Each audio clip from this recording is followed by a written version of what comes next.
Samantala, matapos ang acting exercise, Guys, we have to make the script today and we have to work on our song. Nag-divide po kami, kuya, ng mga workload. Sa main focus po namin na script, nag-dive po kami agad sa outline po namin. Ay, Bisaya.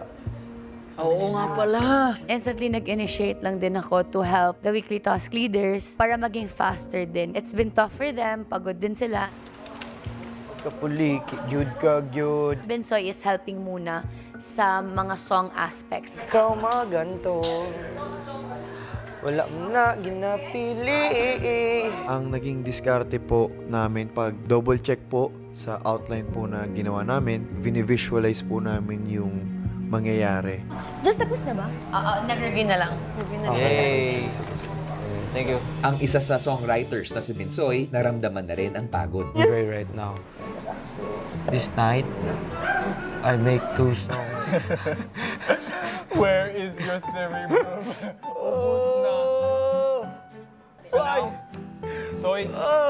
So now you've already written 2 songs, take a break. Your brain needs to rest. Rest until... Press 4, 5, 6. Sa sumunod na araw, tuloy pa rin ang ensayo ng housemates. Si Jan at Colette, mukhang maangas ang karakter na inensayo. Mga gangster. What's up, man? What's up, man? What's up, man? Who are you, man? What about, man? Come on, man. What's Kahit up, man? ikag na undri ba? Suman ba ay? Wanna fight, man? Come on, man. Huwag mong kunin ang itlog ko! Hindi ko kinuha ang itlog mo! Tatlo ang itlog ko, kulit! Asan yung isa? Kinain ko, bakit? Ang galing mo. Baka hindi pa yata nag-aalmusal ang gangster na yan, kaya itlog ang hanap.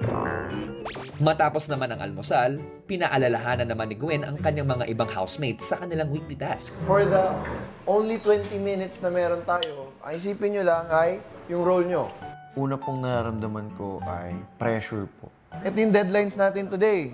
We need to finish the choreography, the complete songs, which is almost makukomplete na natin everything, and the polished script. Sobrang limited ng time, marami pa pong iraran, marami pa pong ipapolish. So, from songs, Gusto ko ni mo.